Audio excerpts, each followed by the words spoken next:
Opening bench can take this debate for two reasons. First of all, the Communist Party's popularity on the local peoples of China should not be in the debate at all. It doesn't depend on the BRI, and because they've always maintained power no matter how stagnant and no matter how bad economic management is, because it's always so structural and their communist system has always been there in the country. Second of all, we don't have to talk about whether or not the people of participating states of BRI likes or need BRI.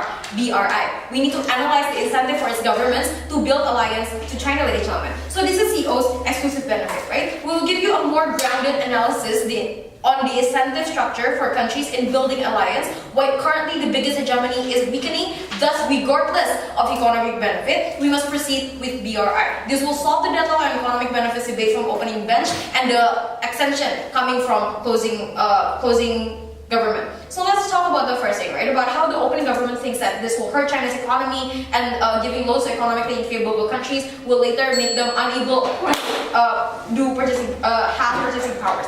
Here's the thing, right? Government and the people are separate institutions, ladies and gentlemen. Government not being able to pay off loans to the infrastructure that is built by China for infrastructure does not mean people will stop purchasing our products. They will still buy our products, why I said so. Because even US citizens who have access to non-knock-off average price products and have higher purchasing power still buy our products to a $300 billion deficit. What does this mean? It means our products is unmatched. It was so cheap that low purchasing power will still be able to buy our products, ladies and gentlemen. With loans, maybe the pay will be late, ladies and gentlemen, but it's still payable later on in the future, ladies and gentlemen, so we don't think that is something to worry about. But even if your country goes to default, that's okay, because we think that's a valid investment, an opportunity to contribute to our members' extension after this. Currently, on top market with no competitor, right? That is the extension coming from Judah. Here's the thing, US is now seen as an unstable, unreliable economic partner, ladies and gentlemen. Sudden trade wars, different trends from previous presidents. If China grow inconsistent, we will just be as unreliable as US, ladies and gentlemen.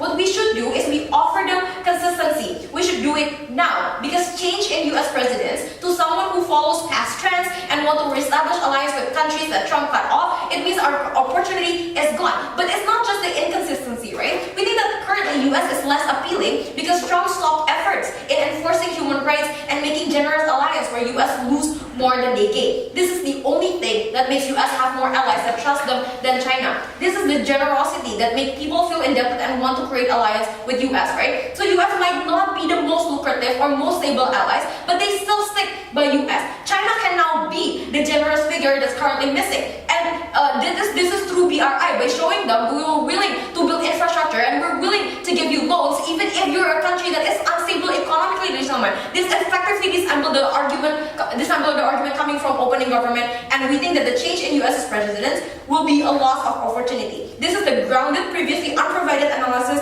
why alliance will be created. Before that, bankruptcy means the loss of your savings and the inability of individuals to withdraw their money. How does bankrupting countries because of selfish and unfavorable terms, making other countries skeptical like Malaysia pulling out of BRI, as my Prime Minister has stated to ignore, help you improve relations with other developing countries? Because they're not seen as someone who take advantage of these countries, right? They're seen as someone who create an opportunity where no other country is previously willing to do it because they're so poor. Where countries like US want to play safe and don't want to create generous offers anymore, China is there for them, ladies and gentlemen, and that is why they have no qualms to not think China as a good people, right? So continuing on my case, right? Unlike opening opposition, we give you a different analysis. It might not be China's only alternative to gain economic benefits, but it's the one proposal we cannot postpone or save up our sleeves. It's now or it's gone forever, ladies and gentlemen. So even if opening or closing government can prove available alternatives to China's economic benefits, it must be deprioritized because this is the one proposal that will work efficiently while the biggest hegemony is there. No, thank you. So now talking about infrastructure, right? The analysis I promised on my POI with Derril, brought by my member, and I'm going to elaborate further. Our niche has always been cheap knockoff products, ladies and gentlemen. The infrastructure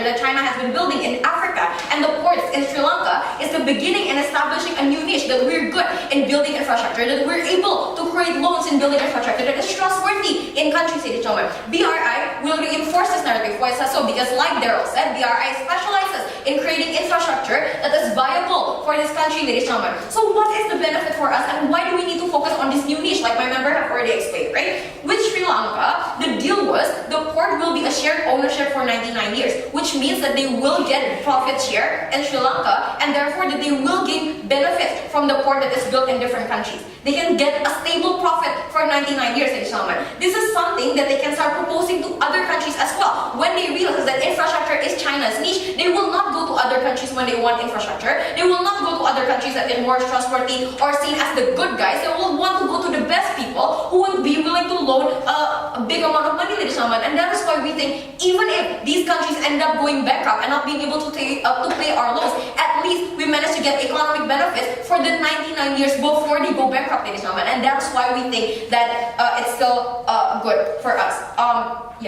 How is marketing to countries with volatile economics and are susceptible to bankruptcy better than investing in already available products for developed economies that are stable? This is not mutually exclusive. Like I told you, we can invest in other countries, but it's not now, ladies and gentlemen. These proposals can be postponed later, and China, while they regain their economic incomes, they can always invest in other better countries, ladies and gentlemen. But now the untapped market that doesn't have any competitor is making BRI, and that is why we think that is something that we must prioritize and be put in our mind agenda, like the motion says. But addressing closing, right? How they want to rely on exploitation of oil. The price of oil fluctuates so much to the point that countries with income levels close to the top 30 richest countries, like Saudi Arabia and Kuwait, because they're dependent on oil, when oil price fall, they would quickly fall back down to the table, ladies and gentlemen. So we don't think that oil is in any way a new upcoming alternative that is better for China than relying on cheap knockoff products and purchasing power of other countries, right? But we think that alliance always buy our products even during economic crisis, because China's products are everyday basic necessities products to the point that not even during economic crisis they will still be able to buy them and they will still need them. But not only that, other softer benefits, like they're less likely to join West in sanctioning China, more likely to stick for US military, for us militarily, and easier to lobby if we want to ship more products or reduce tariffs, right? That's why we need to focus on alliance and not on South China Sea. But South China Sea is just downright unfeasible, right? This is what makes us hated by the rest of the country, and it's not helping our alliance, and we don't want to focus on that. We beg to oppose.